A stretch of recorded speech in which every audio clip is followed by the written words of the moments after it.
Assalamualaikum warahmatullahi wabarakatuh. Tretan konnichiwa. Jumpa lagi bersama saya di sini Muayan, dan di video kali ini saya baru saja selesai piket malam.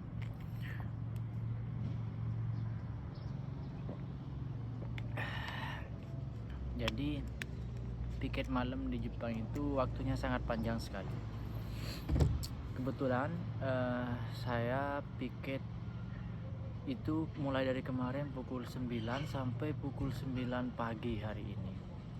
Karena saya dapat lembur, jadi masuknya dari jam 9 pagi sampai jam 9 pagi lagi. Jadi totalnya 24 jam. Jadi saya mau bercerita tentang pengalaman saya selama piket malam, teman-teman. Dan piket malam saya untuk saat ini sama yang sebelumnya itu berbeda. Kenapa begitu? Ternyata di tempat kerja saya itu unitnya banyak sekali, teman-teman. Mulai dari day service, short stay, group home, dan banyak sekali. Group home-nya tuh banyak sekali. Dan di sini tuh gudangnya piket malam. Dan piket malam di Jepang itu banyak sekali diminati sama orang luar. Karena kenapa? Karena kalau kita piket malam itu mendapatkan tunjangan. Tunjangannya berapa? Itu tergantung unitnya ya, teman-teman. Kalau Anda piket malam di unit short stay atau di unit group home atau di unit day service dan segala macam, itu beda-beda. Kalau yang saat ini saya di unit group home itu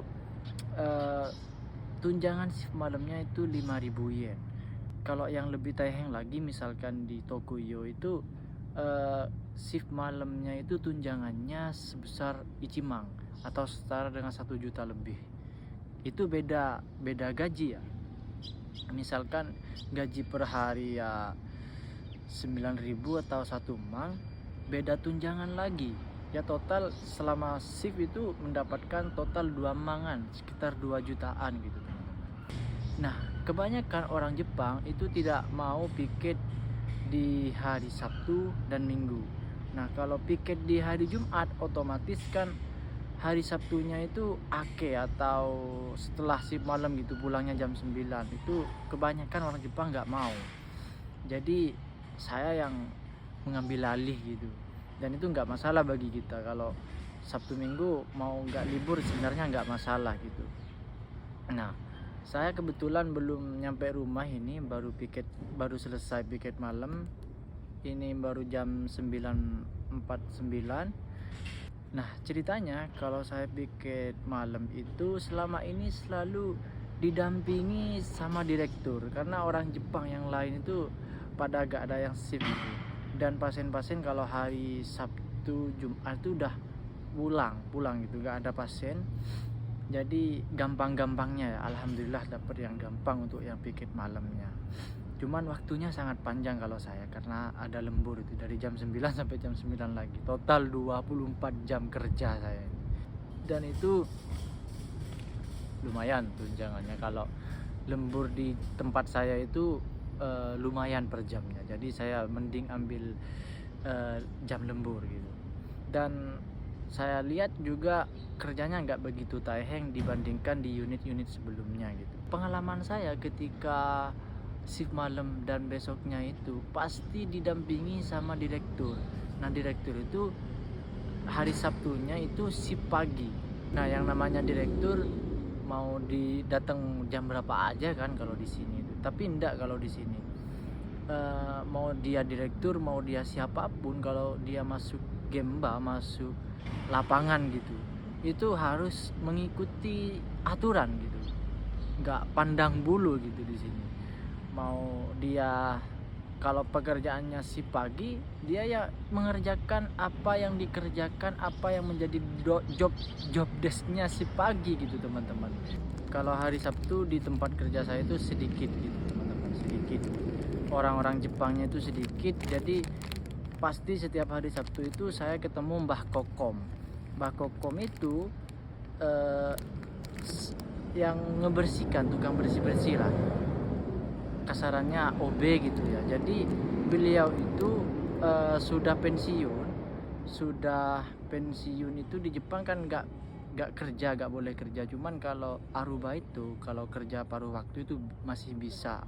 Yang penting ada kegiatan. Kalau menjadi karyawan tetap tuh nggak bisa.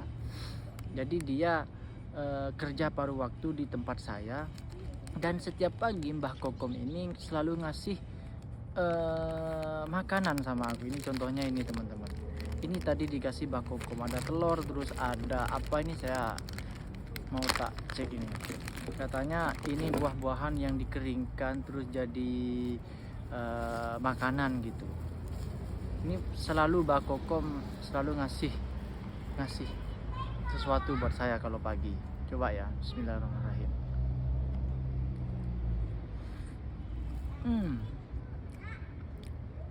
Enak, kayak kurma gitu teman-teman rasanya.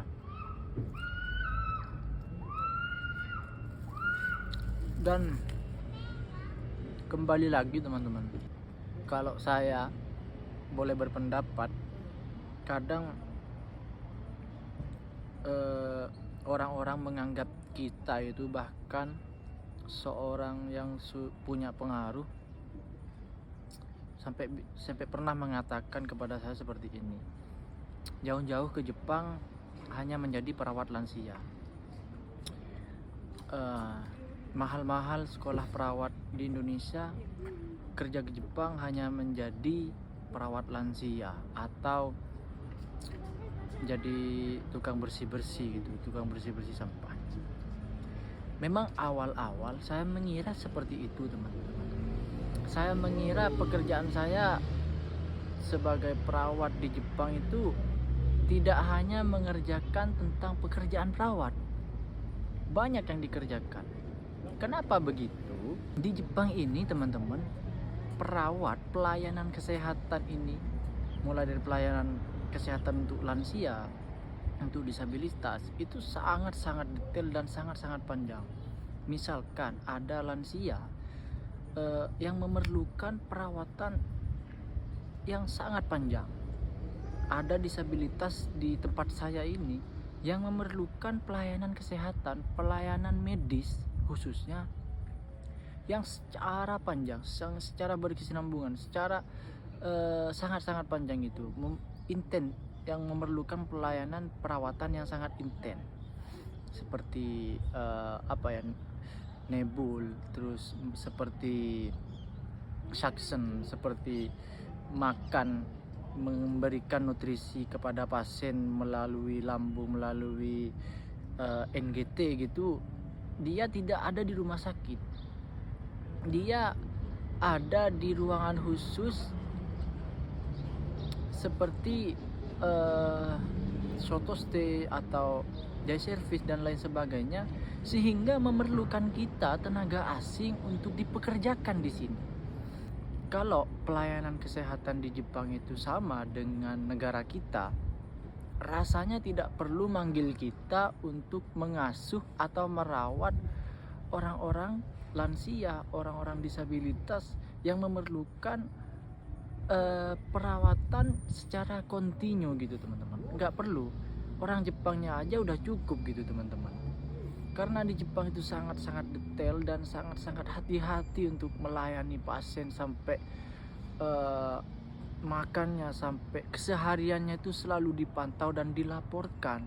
Maka dari itu dipanggillah perawat-perawat dari luar negeri gitu teman-teman. Itulah. Jadi menurut saya nggak perlu gengsi lah. Awalnya saya memang gengsi, kok saya kerjanya seperti ini. Tapi jangan.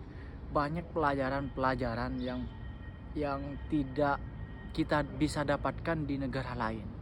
Jepang ini sangat detail, Jepang ini sangat jujur, Jepang ini sangat hati-hati dalam melayani pasien. Dan itu perlu ditiru di negara kita. Dan sampai di sini saja sharing saya hari ini, semoga bermanfaat. Terima kasih. Wassalamualaikum warahmatullahi wabarakatuh. Bicaan.